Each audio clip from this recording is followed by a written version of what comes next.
Hey, what is up guys? This is Chris and I'm back with more Everyday RC.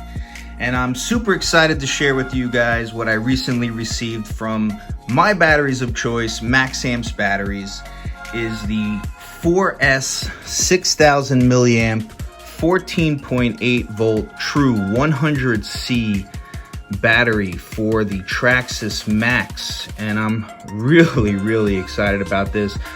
For those of you that follow the channel know I ran the truck for the first time on 3S, and I actually ran it on this particular battery. This is the Mega 3S 9000 milliamp battery that I ran on the first run, but now it's time to step it up to the 4S. And this is actually something that I've noticed that they started labeling on their batteries, which is not on any of my previous batteries. Is they're labeling the watt hours. So it's 88.8 watt hours. For those of you that don't know what watt hours is, you can go Google it. Simplest way to explain it is it's just a way to rate the energy expenditure of the battery. So that has a watt hour of 88.8. Yeah, I'm super excited. Listen, I know there's mixed feelings about Maxamps batteries. They're truly the only battery I've ever used since day one getting my first brushless vehicle. I've exclusively used Maxamps for many years, probably close to 10 years now. And I believe in them. I think they're really good batteries. I have nothing against any other battery company. This is just what I choose to use. So you could save your comments. I've probably heard them all. This is what I choose to use, and I've had nothing but success with all my electronics and my batteries through the years. So they're just my batteries of choice, and I'm just sharing my RC world with you guys. So I'm really excited about this, and I look forward to running the truck on 4S. There definitely will be a video for that. Oh yeah, and I thought was really cool what they included with my battery was a free little gift that they gave me. A little BMS, and that's a battery management system for your RCs. You could actually mount this in your RC car permanently if you want, and plug in your balancing wire into the unit here, and it will give you a low voltage detection alarm. It's default setting to, I believe, 3 volts per cell, but you can adjust that in the back, which is pretty cool.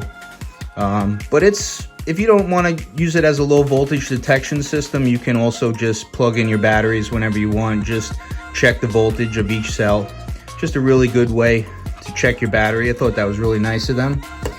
So yeah guys, I just wanted to share this with you.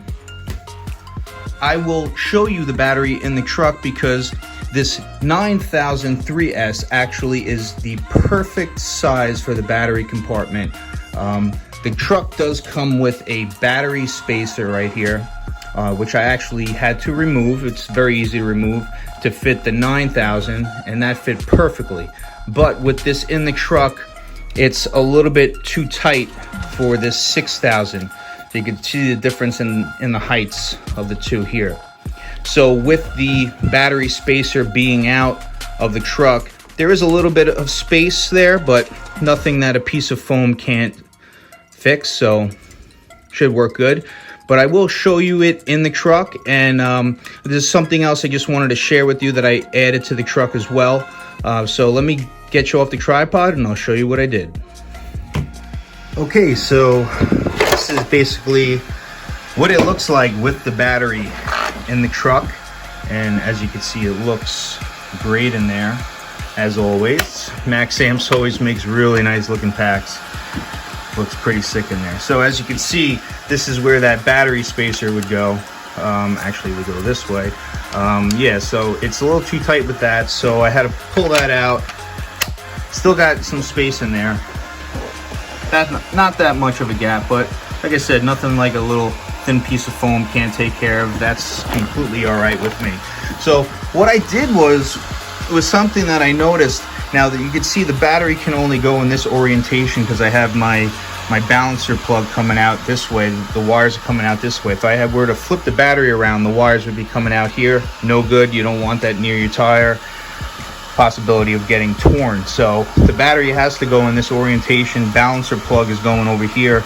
And what I found was the wires were like way up here and flopping around. And I just didn't like that, especially with a basher truck. It's going to put a lot of stress here where the connections go into the ESC and things of that nature.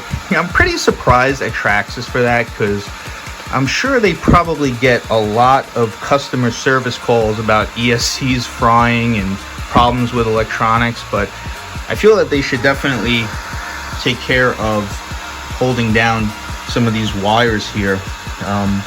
They do a very good job with wire management on all their vehicles. I'm just surprised that they haven't developed something to kind of keep these ESC wires secure.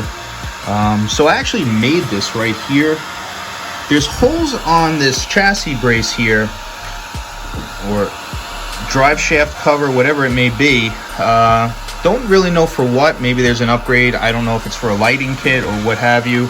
But there are holes here on the chassis brace. So I basically made my own little turnbuckle there. I just took a piece of threaded M3 threaded tubing and then fit in some rod ends with some pivot balls and some M3 by 20 screws and put them in there. And now I have a place to secure my ESC wires.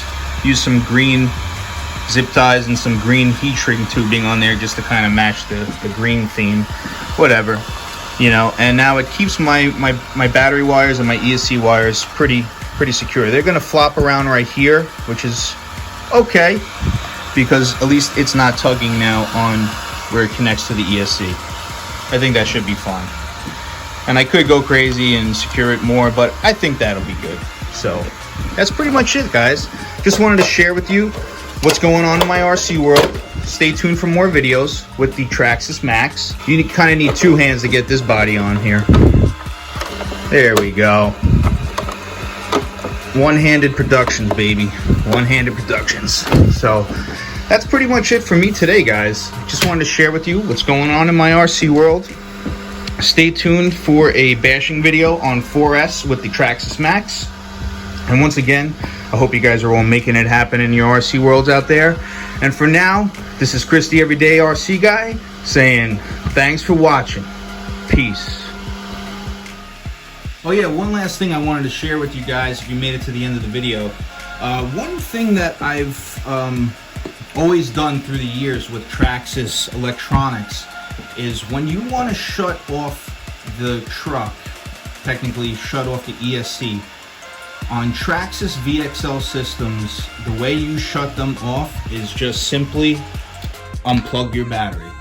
The only time you should use the power button here is to turn on the vehicle. Don't ask me why it hasn't been really addressed by Traxxas. Maybe it has, I really don't know.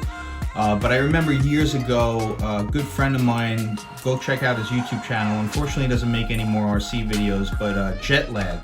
Go check him out on YouTube. He did a video years ago, I think, about his Emax. And when he went to turn the truck off with the power button, it basically almost went up in flames and it fried the ESC and electronics. And he always suggested that when you go to turn off the system, just simply unplug your battery. So I've done that through the years on all my VXL systems, and they've held up. They've all held up. I still have them all and they all still work. So that's just something to take into account. Don't ask me what it is. I'm not a genius when it comes to electronics, but there's possibly something going on with the circuit board when you go to press the power button and shut it off. So that's about it. Just a little tip. If you do own a Traxxas Maxx or an X Max, I suggest you turn your vehicle off by just simply unplugging the batteries. All right, guys, take it easy. Peace.